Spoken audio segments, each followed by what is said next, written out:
নমস্কার স্যার। আজকে আমি একটা ইম্পর্টেন্ট টপিক নিয়ে আলোচনা করতে যাচ্ছি।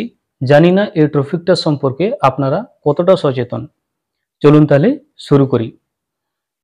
আজকাল সোশ্যাল মিডিয়া খুললেই আপনারা দেখতে পাবেন মিউচুয়াল ফান্ড সহি হ্যায়, বাট এটা আপনার জন্য কতটা সহি এটা কিন্তু লক্ষ্য করেছেন কি?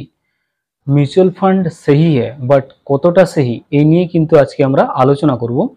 তো প্রথমে বলে রাখি যে মিউচুয়াল ফান্ড খুবই ভালো, একমাত্র যারা জানে তাদের পক্ষে খুবই ভালো, এবং যারা জানেন না, মানে এই প্রথম ইনভেস্ট করতে যাচ্ছেন তাদের পক্ষে কিন্তু একটু সমস্যা রয়েছে। কারণ মিউচুয়াল ফান্ডে যখনই আপনি ইনভেস্ট করবেন, কোথা থেকে করবেন? কোনো একটা অ্যাপ্লিকেশন, বিভিন্ন অ্যাপ্লিকেশন, কিন্তু এই অ্যাপ্লিকেশনগুলো কতটা সেই, আমি বলতে চাইছি মিউচুয়াল ফান্ড সেই, বাট আপনি যদি, আপনার কাছে যদি নলেজ না থাকে তাহলে কিন্তু মিউচুয়াল ফান্ড সেই না। কারণ আপনার কাছে অ্যাডভাইজার নেই। আপনি কি করবেন না, সোশ্যাল মিডিয়া থেকে দেখবেন এবং কোনো একটা অ্যাপের রিকমেন্ড পাবেন, অ্যাপ থেকে ইনভেস্টমেন্ট করবেন, কিন্তু সেই ইনভেস্টমেন্টটা কি সঠিক জায়গায় হচ্ছে এটা কি আপনি দেখেছেন?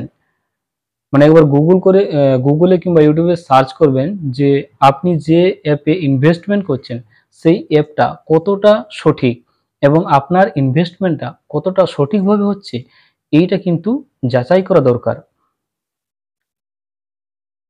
না হলে একটা সময় দেখা যাবে, মানে একটা সময় পর দেখা যাবে যে আপনি টাকা তুলতে যাচ্ছেন, কিন্তু সেই সময় ওই উইথড্রল অপশনটাই সেখান থেকে স উঠে গেছে। মানে উইথড্রল অপশনটা আর কাজ করছে না।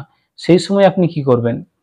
অতএব কোনো ইনভেস্টমেন্ট করার ক্ষেত্রে আপনার অ্যাডভাইজারের পরামর্শ নেওয়াটা খুবই দরকার বলে আমি মনে করি।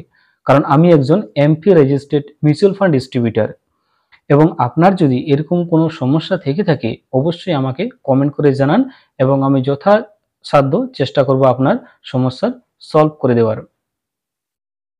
এই ছিল আজকের ভিডিওটা ভালো লাগলে অবশ্যই like, comment, share and subscribe করতে একদমই ভুলবে না।